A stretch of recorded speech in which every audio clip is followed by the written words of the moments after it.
नमस्कार, स्वागत है आप सभी का जन मंच में।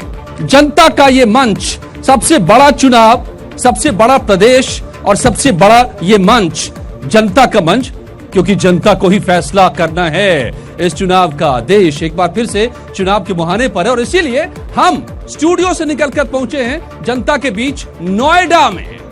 नोएडा वो जगह जो परिचय का मोहताज नहीं है, लेकिन इतना बता दूं कि ये यूपी के विकास का इंजन भी कहलाता है, सबसे बड़ा महानगर भी है और वहां की ये जनता है जो सभी मुद्दों को बड़े ही करीब से देख भी रही है, समझ भी रही है और उस पर बहस भी कर रही है। तो आज मैं यहां कुछ सवाल उठाऊंगा और उसके बाद सवाल होंगे जनता के और जवाब देंगे हमारे नेताजी लोग जो यहां पर आपको दिखाई दे रहे हैं। इस चुनाव के दौरान बड़े ज्ञान की प्राप्ति हो रही है, अद्भुत सवाल आ रहे हैं। क्यों? आप लोग मानेंगे। जैसे मुझे अभी कल एक ज्ञान की प्राप्ति हुई कि अब तक बचपन से जिस आतंकवाद को हम भारत झेलता रहा है, लहू बहाता रहा है, वो पाकिस्तान नहीं कर रहा था, वो पाकिस्तान नहीं कर रहा है। यही कहा गया ना अभी, ये ज्ञान की प्राप्ति हुई। मैं पूछूंगा सवाल कि क्या ऐसा है तो फिर वो कौन कर रहा है जो आतंकवाद है, और क्या जो पुलवामा जैसी घटनाएं होती हैं वो होती रहती हैं, कोई बहुत बड़ी बात नहीं है। ये भी बात सामने आई तो इसको लेकर के इतना आप लोग परेशान हैं। और सिर्फ इसी से जुड़ा एक सवाल है विपक्ष का कि सिर्फ क्या इसी मुद्दे को लेकर बीजेपी, जिसकी सरकार 5 सालों से रही है, वो चुनाव जीत लेना चाहती है और 5 सालों में बीजेपी ने कुछ नहीं किया, मोदी जी की सरकार ने कुछ नहीं किया, सिर्फ एक मुद्दे पर चुनाव जीतना चाहती है, बाकी मुद्दों पर सवाल नहीं दे रही है। क्या ये भी सवाल है विपक्ष का? ये भी हम पूछेंगे सभी से। आइए मैं मिलवा दूं जो मेरे साथ मेहमान हैं जल्दी। मेरे पास यहाँ संजीव तिवारी जी हैं जो राजनीतिक विश्लेषक हैं। मेरे साथ यहाँ पर मौजूद है राजकुमार भाटी साहब, समाजवादी पार्टी के नेता हैं। जयाउर रहमान साहब आरएलडी के से मेरे पास हैं। राजीव बख्शी साहब कांग्रेस से हैं और अनिला सिंह जी हैं बीजेपी से। आप सबका बहुत बहुत स्वागत है। मैं पहला सवाल आप ही से लेता हूं, नहीं तो इन लोगों को लगता है कि मैं आप लोगों से सवाल क्यों नहीं करता। आप लोगों का सवाल यह है कि आप लोग 5 सालों में आप लोगों ने कुछ किया नहीं, सिर्फ एक मुद्दे पर चुनाव जीतना चाहती है। कौन सा मुद्दा? कौन सा मुद्दा? आतंकवाद या कह लीजिए एयर स्ट्राइक। जो लोग या मैं कहूं जो राजनीतिक दल देश की सुरक्षा को, देश की फौज को राजनीतिक जमला पहनाना चाहते हैं, तो उनसे मैं केवल ये पूछना चाहती हूँ कि जो राष्ट्र की सुरक्षा होती है वो क्या किसी एक राजनीतिक दल के लिए होती है या पूरे भारतवर्ष के लिए होती है? अगर एयर स्ट्राइक होती है तो वो देश का गौरव बचाने के लिए होती है या एक राजनीतिक दल के लिए होती है? देश बड़ा है कि राजनीति बड़ी है? देश रहेगा तो राजनीति रहेगी, ये कांग्रेस को भी समझ लेना चाहिए और विपक्षी दलों को भी समझ लेना चाहिए। तालियां बज रही है यहाँ पर, लेकिन आप लोग पाकिस्तान को सता रही है। मतलब भारत की सरकार पाकिस्तान को क्यों सता रही है, बेचारी पाकिस्तान को? देखिए, ऐसा है कि इस देश की सबसे पुरानी पार्टी जो अपने आप को कहती है grand old party of India, यानी कि इंडियन नेशनल कांग्रेस, उसको बहुत ज्यादा तकलीफ होती है जब हम पाकिस्तान का सर नीचा करते हैं। हो सकता है पुरानी साठगांठ है, पुरानी दोस्ती रही है, फिर अलग अलग रास्ते पे चले गए, कोई पाकिस्तान चला गया, कोई हिंदुस्तान चला गया, रिश्तेदारी अभी भी निभा रही है कांग्रेस उनके साथ। तभी देखिए ग्रैंड ओल्ड पार्टी के जो सीनियर लीडर्स हैं बारंबार कुछ ऐसा कह जाते हैं जो कि देश के जो नागरिक है, हमारे हिंदुस्तान के जो नागरिक है, वो बहुत आहत हो जाते हैं। हाँ, पाकिस्तान बहुत खुश हो जाता है। ठीक है, मैं सवाल बोल रहे हैं कि आप लोगों ने काम किया कि नहीं। एक बार मुझे आप लोग हाथ उठा करके बताएंगे मेरे सवाल का एक जवाब। जी पहले एक सवाल का जवाब। क्या आतंकवाद जो भारत में दिखता है वो पाकिस्तान से आता है? अगर हां तो हाथ उठाइए। कितने लोगों को ऐसा लगता है कि वो पाकिस्तान स्पॉन्सर्ड आतंकवाद है, पाकिस्तान प्रायोजित आतंकवाद है? करीब सभी जो कह रहे हैं कि नहीं आता है, मैं उनसे कुछ सवाल करना चाहता हूं। जी, आपको लगता है कि पाकिस्तान से नहीं आता है वो आतंकवाद? सर, आपने पहले बोला था कि संविधान में बदलाव आने वाला है, वो तो आ चुका। इन्होंने आरबीआई गवर्नर का इस्तीफा दिला दिया, सीबीआई डायरेक्टर का सीबीआई टर्मिनेट कर दिया, सीबीआई चीफ को टर्मिनेट किया। इफ इन सब सवालों पे मैं आऊं, उससे पहले आतंकवाद के मुद्दे को पहले सुलझा लें। आपका क्वेश्चन था कि पाकिस्तान से आतंकवाद आता है या नहीं आता ये है। सैम पित्रोदा साहब ने जो कहा आपने सुना होगा। हमने हैंड रेज नहीं किया, तो इसका मतलब ये नहीं कि हम बोल रहे हैं कि पाकिस्तान से आतंकवाद नहीं आता है। ठीक है। लेकिन हम ये नहीं बोल रहे हैं कि पाकिस्तान से ही आतंकवाद आता है। ठीक है, पाकिस्तान से आता है कि नहीं? पाकिस्तान से ही ये अच्छा, पाकिस्तान से आता है कि नहीं? बिल्कुल आता है आतंकवाद तो पाकिस्तान। चलिए मतलब ये भैया ठीक है, बताइए, पाकिस्तान को ये सरकार सता रही है, आप लोग भी कुछ नहीं कर रहे हैं? देखिए, सता तो नहीं रही है, बट मेरा मानना ये जरूर है कि हमारे प्रधानमंत्री साहब उनके जन्मदिन पर पहुंच जाते हैं अनशेड्यूल्ड फ्लाइट लेकर पाकिस्तान, उनको केक खिलाते हैं, उनको शॉल देकर आते हैं, उनके लिए बैठकें यहाँ पर बुलवाई जाती हैं। और मेरा मानना यह है कि आज जो भी बदले में पाकिस्तान आतंकी भेजता है और वो वहां से यहाँ आतंकी भेजते हैं। और जहां तक कि उसके ऊपर जो कौन भेजता है आतंकी? पाकिस्तान तो नहीं भेजता है ना? बिल्कुल, पाकिस्तान क्यों नहीं भेजता है? आज सैम पित्रोदा साहब का तो कहना है कि भाई पाकिस्तान को क्यों कसूरवार, 26/11 हुआ तो पाकिस्तान को क्यों कसूरवार? नहीं, देखिए, सवाल इस बात का है कि यहाँ पर आज हमको देखना यह है कि रूलिंग पार्टी आज क्या कर रही है। ऑपोजिशन की जो भी बातें हो सकती हैं, वो ऑपोजिशन के तमाम सारे मुद्दे हो सकते हैं, बट सवाल इस बात का है कि कथनी और करनी में जहां तक कि पाकिस्तान आज की बीजेपी की सरकार का सवाल है, आज प्रधानमंत्री मोदी वही करते हैं जो वो अपनी बात और उनके जो मैनिफेस्टो में जो बात लेकर आए हुए होते हैं, आर्टिकल 370 की वो बात करते हैं। आज तक उन्होंने उस बात को पूरा नहीं किया, क्योंकि ये सारे मुद्दे ऐसे हैं कि जो पाकिस्तान से आए हुए। ठीक है, आपका सवाल मैं पूछ लूंगा, ये आए आपका मैनिफेस्टो बना रहे हैं सैम पित्रोदा साहब। पाकिस्तान, देखिए हमारा, देखिए हमारे सैम पित्रोदा साहब, आपके मैनिफेस्टो में क्या? नहीं, एक मिनट, अब मैं बता दूं, सैम पित्रोदा साहब को सब लोग मुझे लगता है कि वैसे जानते होंगे, राजीव गांधी के जमाने से वो बहुत करीबी रहे हैं, कांग्रेस के रहे हैं, और बहुत सारे काम भी अच्छे उनके हैं देश के लिए, बहुत बड़े बड़े काम किए हैं। लेकिन इस वक्त वो जो वैश्विक कांग्रेस है, कांग्रेस जो देश के बाहर है, उसके अध्यक्ष हैं वो, और जो कमेटी बनी हुई है कांग्रेस की मैनिफेस्टो कमेटी, उसके सदस्य हैं। तो क्या मैनिफेस्टो में आप लोग ये करेंगे कि अगर आपकी सरकार आती है तो पाकिस्तान के साथ और उस आतंकवाद को लेकर के क्या पॉलिसी होगी, ये देश को पता होना चाहिए इस बयान के बाद? देखिए, पाकिस्तान के खिलाफ हमारी पॉलिसी हमेशा रही है, और आने वाले समय में भी 2019 की सरकार जब हमारी ये होगी इस देश के अंदर, मैं आपको इस बात का मैं वायदा करना चाहता हूं कि कांग्रेस पार्टी, और बल्कि ये इस देश की राजनीतिक पार्टी और इस देश की सरकार पाकिस्तान की तरह, जिस तरह से हमने पिछले वर्षों के अंदर हमने पाकिस्तान के 26/11 पाकिस्तान कराया था क्या? पाकिस्तान ने कराया था 26/11 का, आप ही के सरकार के समय? बिल्कुल किया गया था, और पाकिस्तान को उसका मोटो, लेकिन सैम पित्रोदा साहब नहीं कह रहे। देखिए, वो कह रहे कि नहीं कराया था। देखिए, ऐसे सैम पित्रोदा साहब ने बहुत स्पष्ट शब्दों में ये कहा है कि जो कि राजीव गांधी जी के भी सलाहकार रहे हैं और अब राहुल गांधी के भी सलाहकार हैं, कि 26/11 के बाद हमने तो कोई एक्शन लिया ही नहीं। ये सब चीजें तो होती रहती हैं। बिल्कुल, देखिए, ऐसा है कि जब इस प्रकार के जो नेता हैं, जो कि ब्लू आइड नेता हैं कांग्रेस पार्टी के, हमारी जो जवानों की शहादत होती है उसको बदनाम करते हैं, तो उनके लिए केवल मैं 2 पंक्ति कहना चाहूंगी, आजादी की कभी शाम होने नहीं देंगे, शहीदों की कुर्बानी बदनाम नहीं होने देंगे, जब तक बची है एक बूंद लहू की तब तक भारत माता का आंचल नीलाम नहीं होने देंगे। तालियां जी। अब मैं आगे बढ़ता हूं, राजीव जी, मैं दोबारा आपके पास आऊंगा। मैं जानता हूं आपके लिए जवाब देना मुश्किल हो रहा है, सैम साहब के इन बातों का जवाब देना कांग्रेस के लिए मुश्किल हो रहा है, कांग्रेस भी ओन नहीं कर पा रही है इस बात का कि अगर आज आप देखें जितने भी हमारे सैनिक आज शहीद हुए हैं, अगर आज पिछले स्टेटिस्टिक्स निकाल के अगर आप देखेंगे तो आप ये पाएंगे कि जितने शहीद इस बार पिछले 5 साल में शहीद हुए हैं, उतने ज्यादा शायद मेरे ख्याल से कांग्रेस के रजीम में कभी शहीद, लेकिन वो पाकिस्तान नहीं कर रहा है। नहीं, पाकिस्तान क्यों नहीं कर रहा? पाकिस्तान नहीं कर रहा, बिल्कुल पाकिस्तान कर रहा तो है। और आप देखिए साहब, सैम पित्रोदा साहब के स्टेटमेंट को लेकर अगर आप उनकी उपलब्धियों को नहीं आप गिनाएंगे, आज अगर उनका एक स्टेटमेंट, हमें ये समझना पड़ेगा, देश को तय करना है ना, चुनाव है, देश को तय करना है कि भाई जो भी पार्टी सत्ता में आएगी उसका आतंकवाद को लेकर, पाकिस्तान को लेकर क्या पॉलिसी रहने वाली है, ये साफ होना जरूरी है। बड़ा कंफ्यूजन हो गया और इसलिए इस मुद्दे को उठा रहा हूं मैं, क्योंकि इस हफ्ते का ये सवाल है, सबसे बड़ा सवाल है। सैम पित्रोदा साहब के उसके बयान को इस तरह से मोड़ तोड़ के बताना, बिल्कुल मोड़ तोड़ के बताना। आप माफ कीजिएगा, आप लोगों के पास मैं आऊंगा, लेकिन पहले मुझे जनता के पास जाना पड़ेगा। क्या मैं मोड़ तोड़ करके कह रहा हूं या आप लोगों को लगता है कि सैम साहब ने जो कहा है सही कहा है? देखिए, मोड़ तोड़कर कोई नहीं कह रहा। बात था भी आतंकवाद वाला सवाल, मैं उस पर जवाब ये देना चाहता हूं और इनसे सवाल पूछ रहा हूं दोनों प्रवक्ताओं से, क्योंकि मैं बीजेपी और कांग्रेस में कोई फर्क नहीं समझता हूं। दोनों एक ही सिक्के के दो पहलू हैं। उन्होंने कहा कि मैं जो बोल रही थी मोहतरमा कि बीजेपी उसके लिए लड़ रही है, कर रही है, तो फिर नरेंद्र मोदी बिरयानी खाने क्यों गए? बताइए आप, पूछिए इनसे बिरयानी। देखिए, कांग्रेस के जो भी इस समय जो है नेता हैं, हमारे भारत के जनमानस में चला गया है कि वो राष्ट्र विरोधी वाले लोगों के ताकतों के साथ में बात करते हैं। जितने भी राष्ट्र विरोधी हैं, अभिदेश सैम पेत्रोदा हो या हमारे जयराम रमेश हो या जितने भी नेता इस समय हैं, केवल राष्ट्र विरोधी बातें हो रही हो, कन्हैया के यहाँ जाके बैठ जाएंगे हमारे माननीय राहुल जी या जो भी है इस समय कांग्रेस के नेता है, कांग्रेस के जो है एक जनमानस में चला गया है जी। ठीक है बताइए।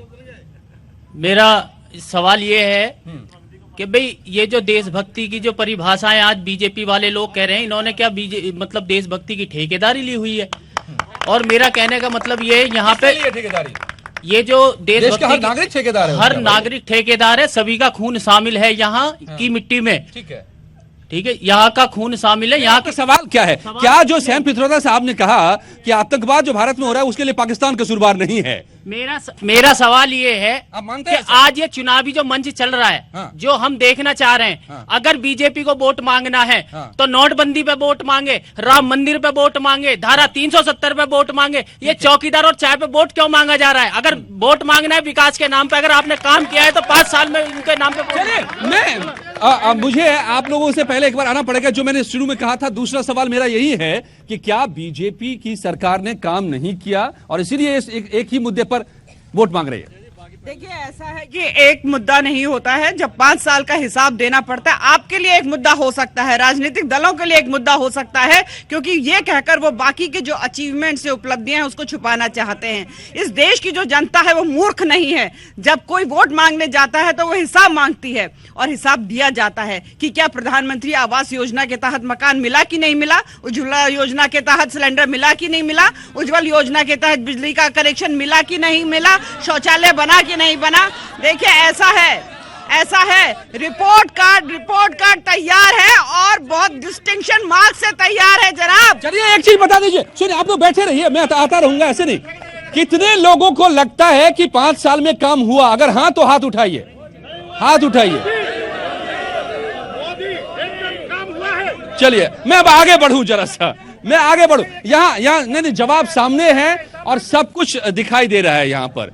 जी, आप लोग अगर लगता है आप लोगों को कि काम नहीं हुआ, आप आरएलडी से हैं, जियाउर रहमान साहब आप हैं, तो फिर आप लोगों को गठबंधन क्यों करना पड़ रहा है? सबको एक साथ क्यों आना पड़ रहा है? दूर विरोधियों को एक साथ आना पड़ रहा है? देखिए, मैं सबसे पहले तो मुझे ये समझ में नहीं आता कि ये भारतीय जनता पार्टी के लोग और हमारे साथी ये भारतीय जनता पार्टी के प्रवक्ता लोग झूठ ऐसा सीख करके कहां से आते हैं। हिंदुस्तान में ऐसी कौन सी फैक्ट्री है जिसमें ये झूठ बोलते हैं? प्रवक्ता ने कहा, आपने अभी देखा होगा कि पाकिस्तान और आतंकवाद, और ये बताइए कि झूठ उन्होंने कहा कि हम नहीं गए। हाँ। इन्होंने कहा कि पाकिस्तान में मोदी जी नहीं गए। अभी कहा आपके सामने, इन्होंने कहा।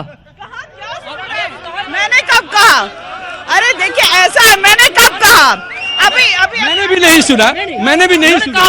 आप ये बताइए, आप भारत माता की बात करते हैं, भारत माता का सीना अगर सबसे ज्यादा छलनी अगर किसी ने किया है तो भारतीय जनता पार्टी ने किया है। कैसे उदाहरण दे देता हूं। अच्छा।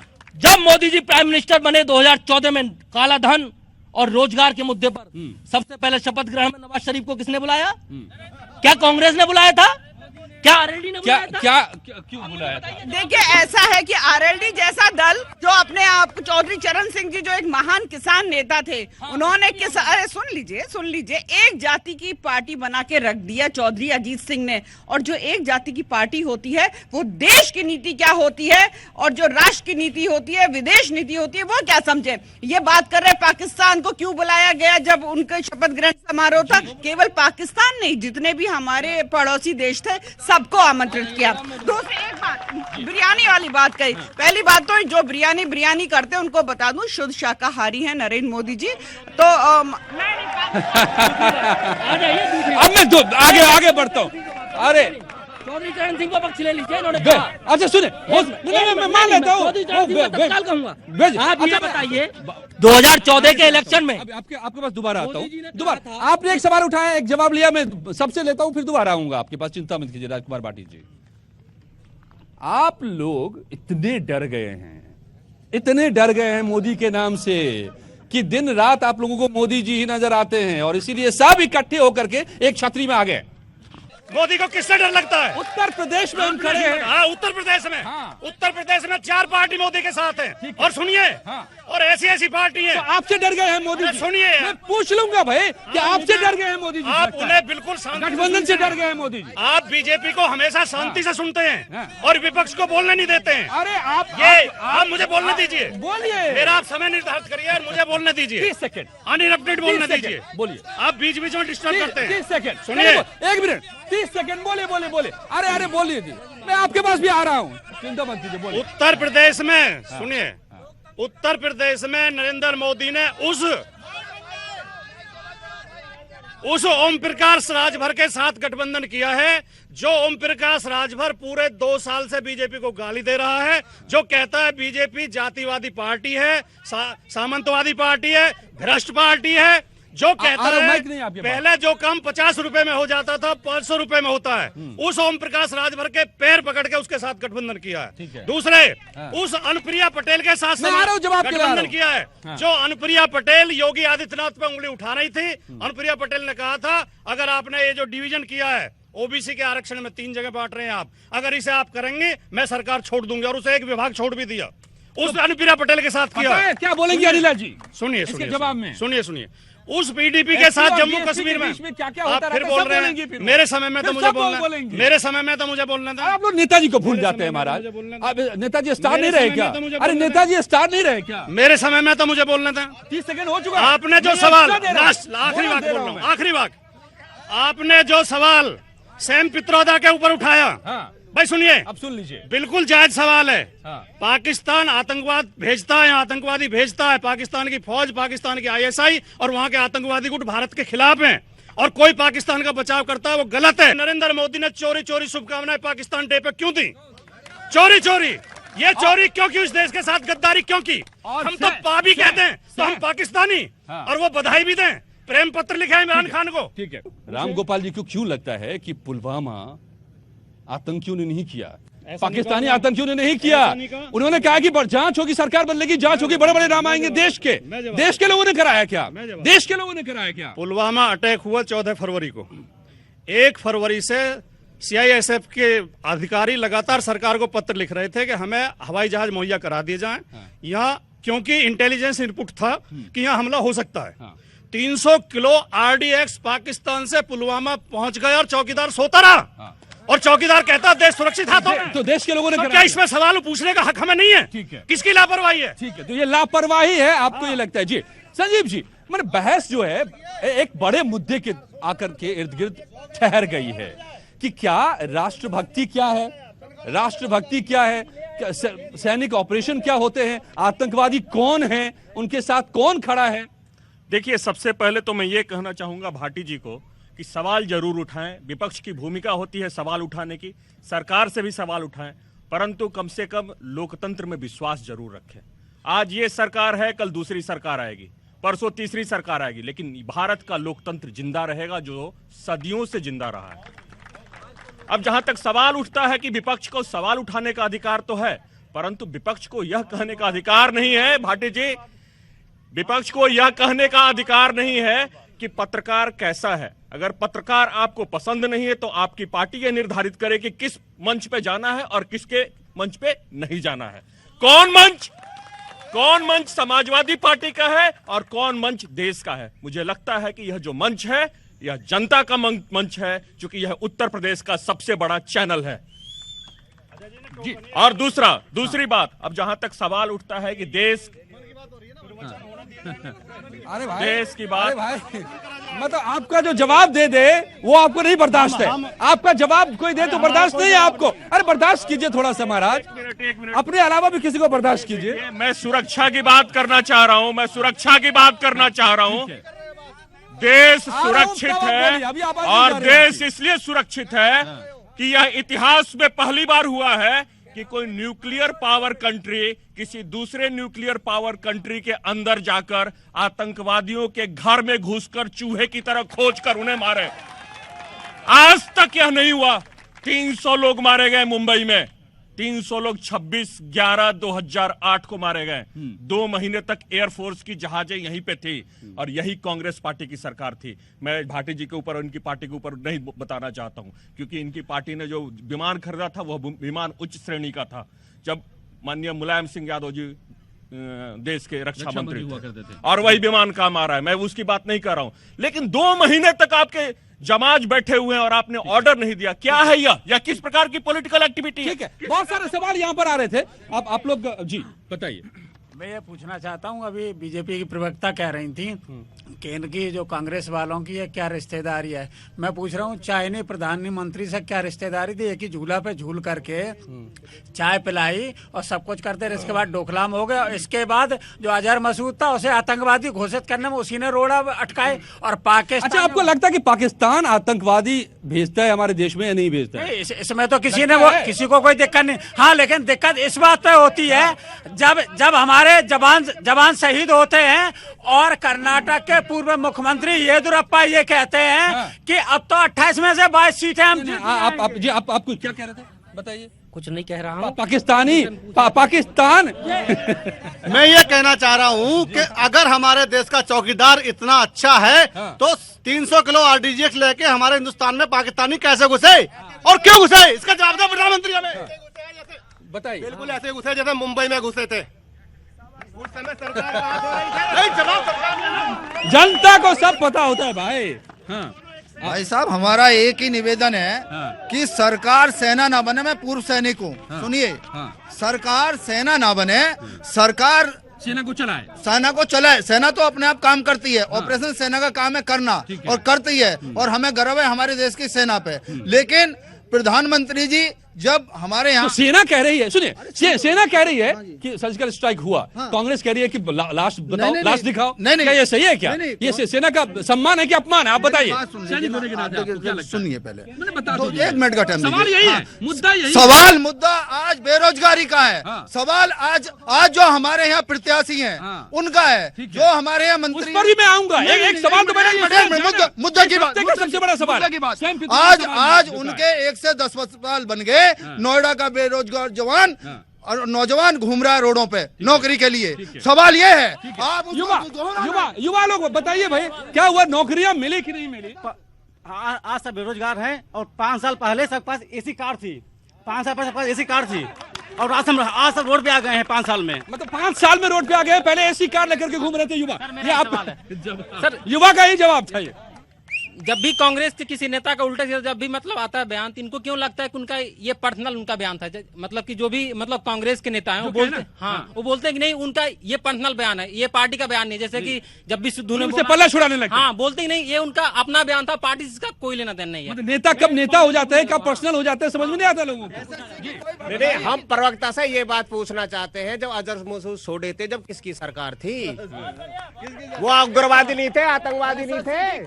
और सुनिए, जब पुलवामा हुआ है कांड, इससे पहले सीआरपीएफ ने सुनिए सीआरपीएफ ने कमांडर ने एयरफोर्स की वो मांगी थी फ्लाइट कि हमें वहां पहुंचाने की, वो करें, उनको दी नहीं की, जबकि जम्मू कश्मीर में कांड होगा। ठीक है, बताइए आप। प्रधानमंत्री को उनकी रैली में मैंने हमेशा डेवलपमेंट, विकास, एडुकेशन की बात करते देखा है, लेकिन महागठबंधन की रैली, खास करके राहुल गांधी की रैली, किसी रैली में उन्होंने ये नहीं बताया कि उनकी सरकार आएगी तो वो क्या करेंगे। वो सारा समय केवल मोदी जी की आलोचना में निकाल रहे हैं। तो क्या खुद अब आप ही बोल लेंगे तब तो मंच पर आप ही आ जाइए, आप ही से मैं बात करूंगा। बैठिए जरा सा, मैं एक करके मैं जवाब ले लूं कुछ लोगों से। भाई पहले एक सवाल का तो जवाब आप दे दीजिए। जैश को जब छोड़ा गया तब किसकी सरकार थी? नहीं, इन लोगों से पूछ लेना चाहिए कि जो 200 लोग विमान में बैठे हुए थे उनकी जान जाने देते? उन 200 लोगों की जान की कोई कीमत नहीं थी। लोगों को लगता है कि 200 लोगों की जान को नहीं जाने देना चाहिए था, करीब सबको लगा है ना। नहीं, पर ये है कि बोलना है, ये है कि बस बोलना है। ठीक है, मैं अगला सवाल का जवाब, क्या कांग्रेस ही खुद असली सुन लीजिए, आप लोग के सवाल का जवाब मैं ले रहा हूं, एक एक करके सुन लीजिए। पहले जवाब ले लीजिए जो आप लोगों ने पूछे।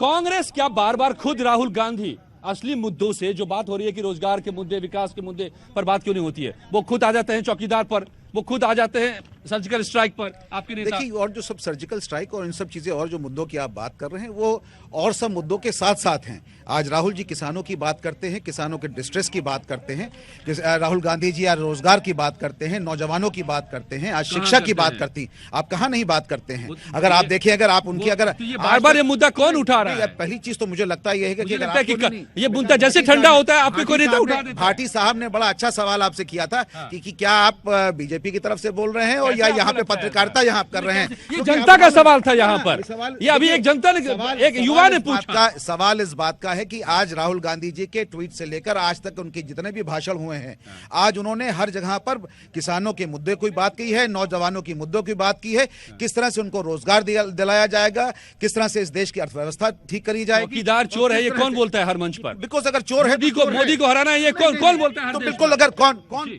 देखिए, ऐसा है कि राहुल गांधी ने ऊंची ऊंची आवाज में कहा कि प्रधानमंत्री चोर है, प्रधानमंत्री चोर है।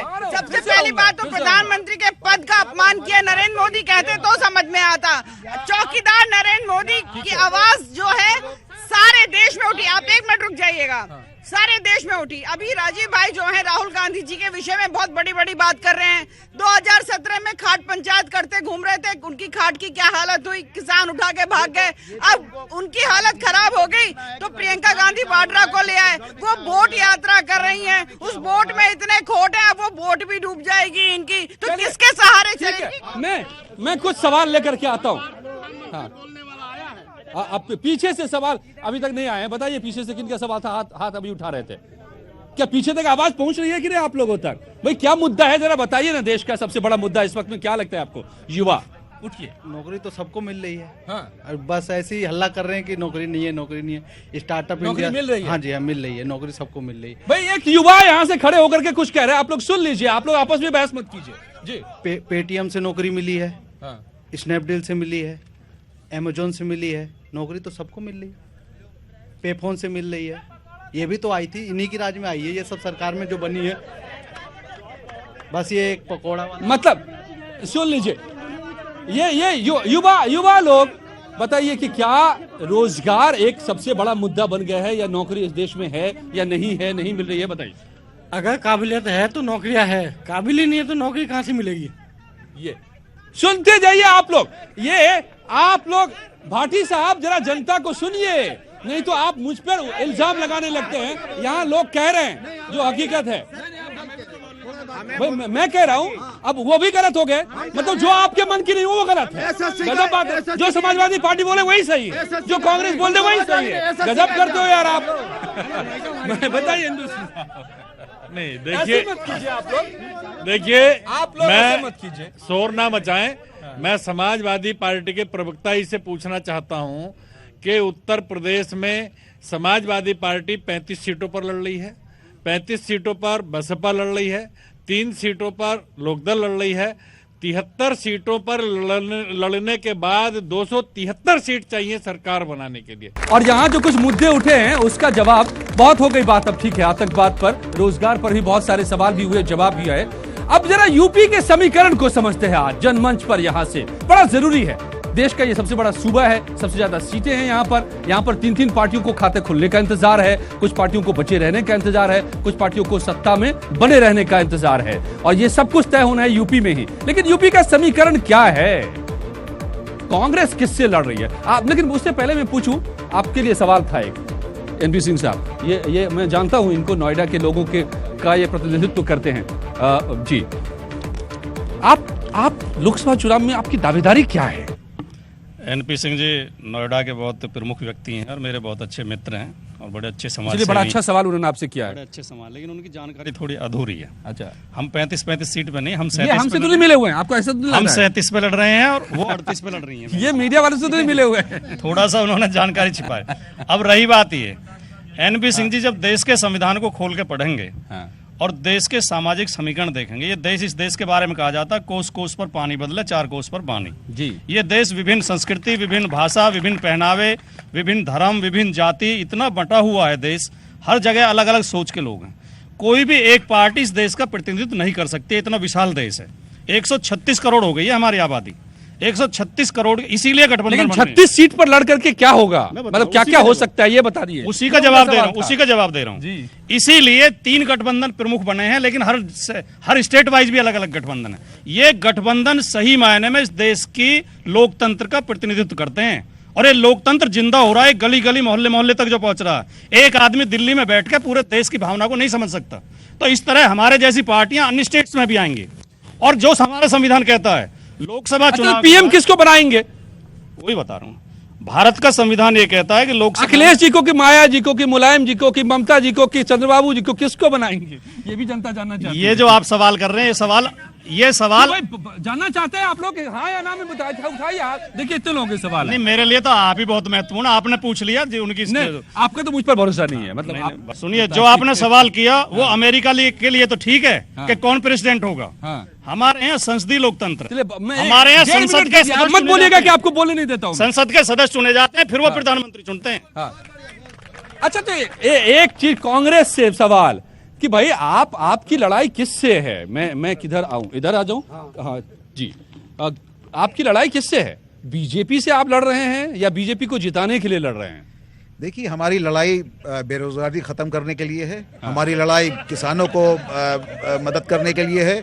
हमारी पिछले 10 साल में वो हो नहीं पाया था, अब फिर से आगे करेंगे। हम पिछले 5 साल की आज इस देश की अर्थव्यवस्था को ठीक करने के लिए है, और आज जिस तरह का माहौल इस देश के अंदर भय का पैदा किया गया हुआ है। अभी एक युवा कह रहे थे कि आप लोग जब तक थे सब एसी कार में युवा घूम रहे थे, तो पिछले 5 साल में शायद उनकी भावना सही रही, हो सकता है उनकी भावना सही रही, और पिछले 5 साल के अंदर जिस तरह से इस देश के अंदर सांप्रदायिकता, यूपी के समीकरण को मैं समझना चाह रहा हूँ, आप कहीं लेके चलेंगे फिर बात को, भाई बात गोल गोल नहीं घूमनी चाहिए। आप एक चीज कांग्रेस यूपी का समीकरण, मेरा सांप्रदायिकता जिस तरह से फैली हुई है, आज कांग्रेस उसके खिलाफ लड़ना चाहती है और इस चीज को ठीक करना चाहती है। आज कांग्रेस इस देश की व्यवस्थाओं को ठीक करना चाहती है, आज के यहाँ के इंफ्रास्ट्रक्चर को ठीक करना चाहती है, आज विकास की बात करना चाहती है। ठीक है, और आतंकवाद के लिए पाकिस्तान जिम्मेदार नहीं है, ये बताना चाहती है। अब आगे बढ़ता हूं, मैं इससे आगे बढ़ता हूं, मैं आगे बढ़ूं, आपके परमिशन से मैं आगे बढ़ूं।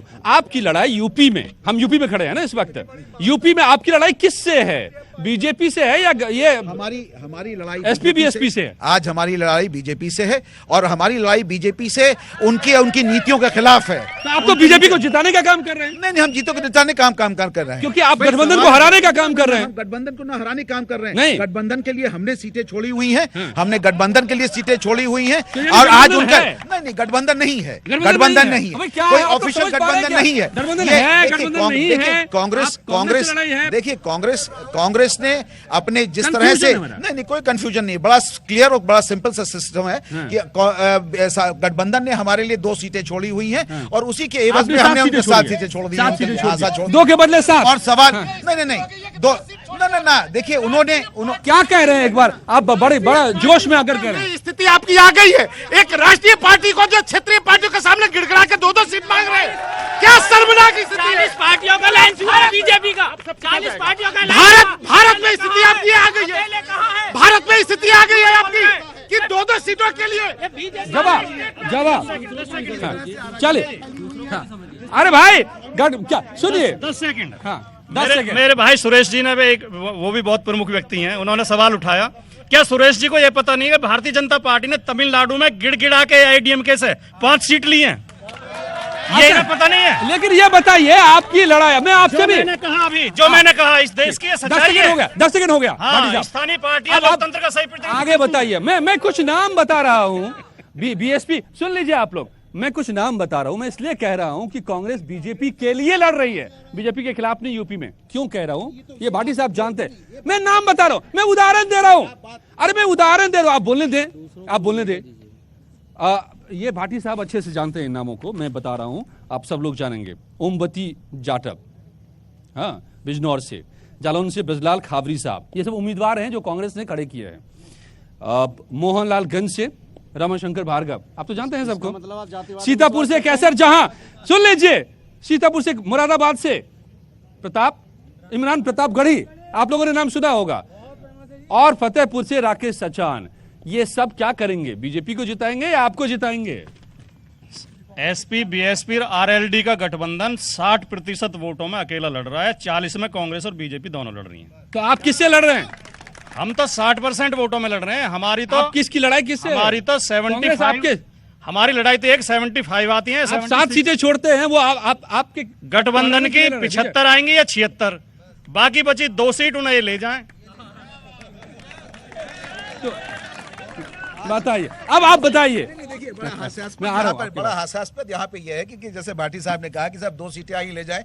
मेरा मानना यह है कि जिस गठबंधन की ये बात कर रहे हैं, उस गठबंधन में एक जगह एक को 7 सीटें हैं और एक को एक भी सीट नहीं है, जो कि सापा के अंदर और बीएसपी के अंदर, बीएसपी के पास आज एक भी सीट नहीं है। और सवाल इस बात का है कि वो किस गठबंधन की बात करते हैं, जिस गठबंधन के पास आज अपना कोई भी अस्तित्व नहीं है। आज वो रीजनल रोल के ऊपर रोल प्ले कर रहा है। और आज आप एक नेशनल पार्टी जिसके पास आज भी संसद के अंदर 44 सीटें हैं, आज भी उसके पास 44 सीटें हैं। तो सवाल इस बात का है कि गठबंधन किससे किया जाए, किससे करा जाए। वही तो आपकी लड़ाई है, किससे और किससे गठबंधन है, हमारी ये नहीं समझ में आ रहा है। हमारी लड़ाई जो भी आपके जो उम्मीदवार हैं, हमारी लड़ाई सांप्रदायिक ताकतों से है, जो आज पूरे हमारे प्रदेश को विभाजित कर रहे हैं, हमारे देश को विभाजित कर रहे हैं।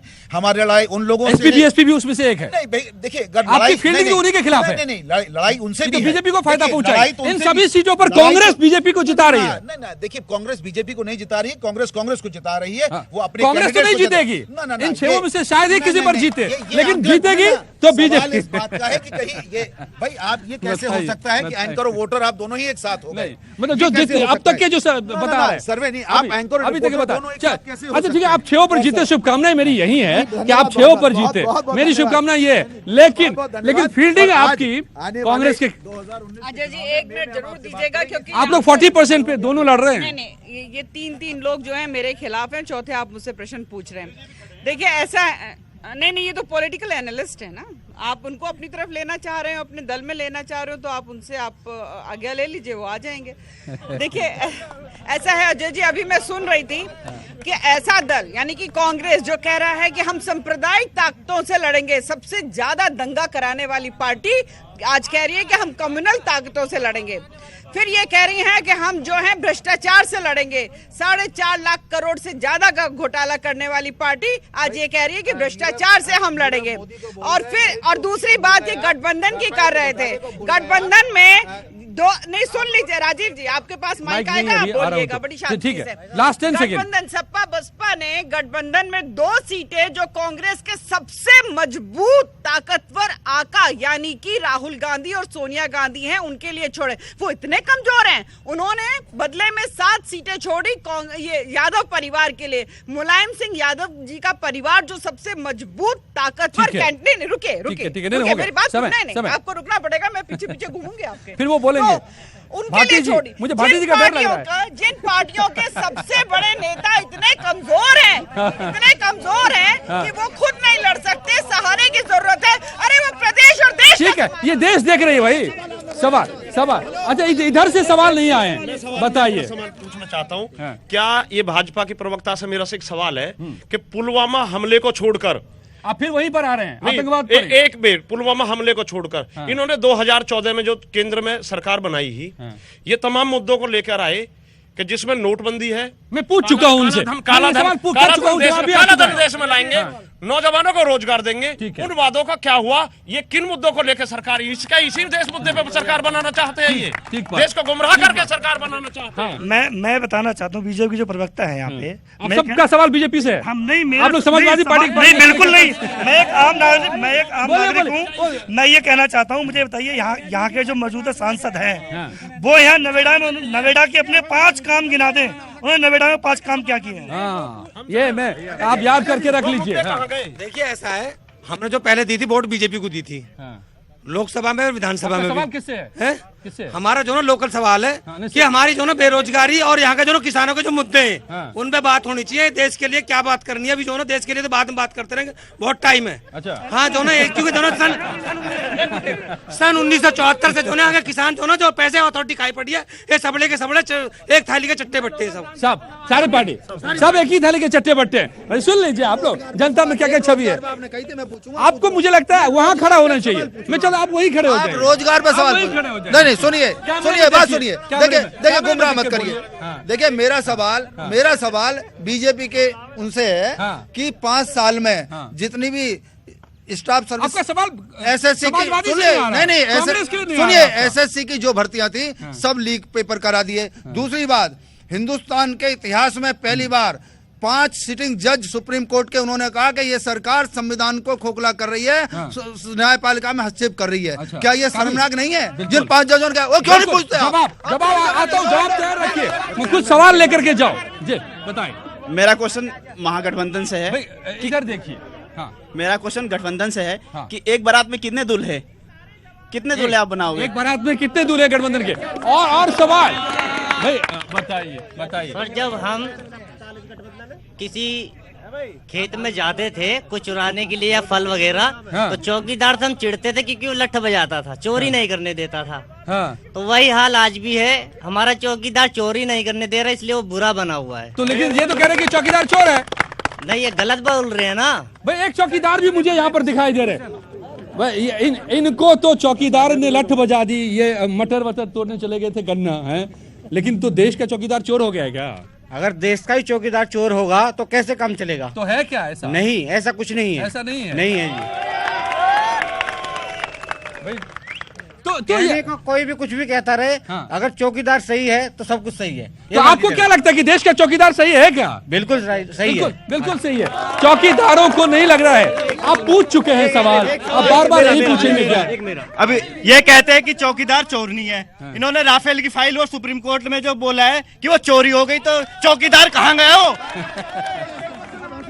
हमारा सवाल पूछो जो हमारा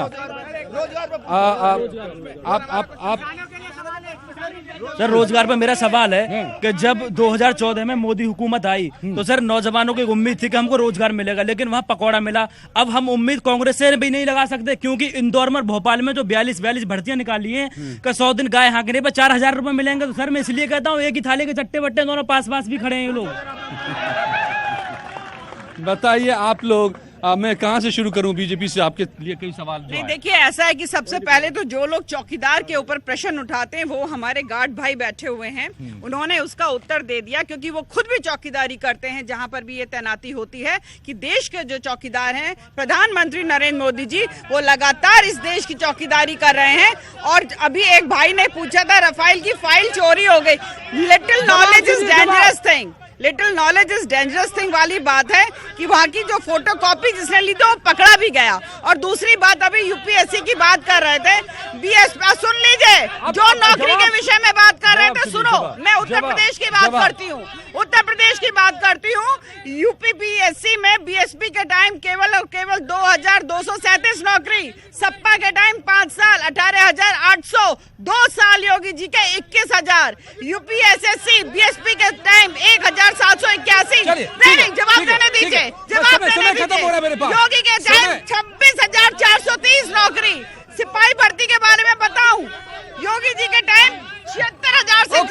ओके लास्ट जल्दी 10 सेकंड का समय खत्म हो गया। मुझे बताइए। देखिए जहाँ तक कि चौकीदार का सवाल है, मैं कहा से यहाँ की जनता ने बड़े अच्छे सवाल पूछे कि भैया बताओ वो फाइल कहाँ चली गई, तुमने ना फाइल कहाँ चली गई, करोड़ों रुपए मेहुल चौकसी के आपका।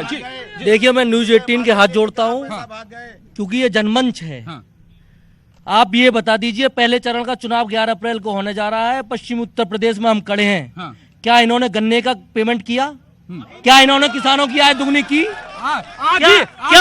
क्या मोदी जी ने जो किसान मसीहा चौधरी चरण सिंह जी के नाम से किसान आयोग बनाने का वादा किया था, क्या पूरा किया? ठीक है, समय खत्म हो रहा है मेरे पास, माफ कीजिएगा। अभी योगी जी ने कहा है 65,000 करोड़ हो चुका है किसानों का।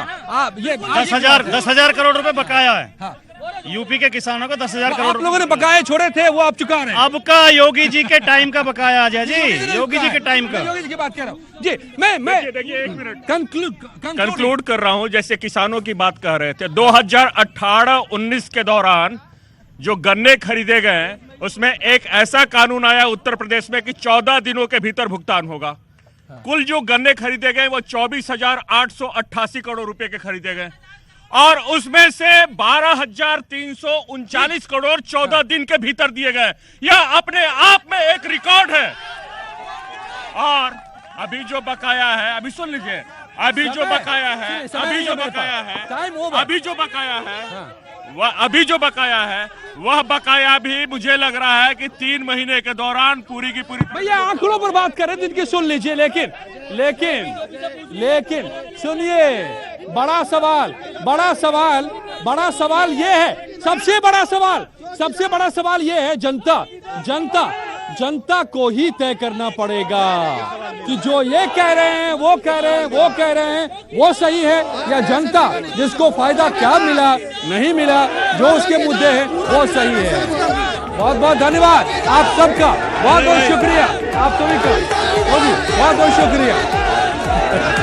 ताली बजाइए एक बार ताली बजाइए।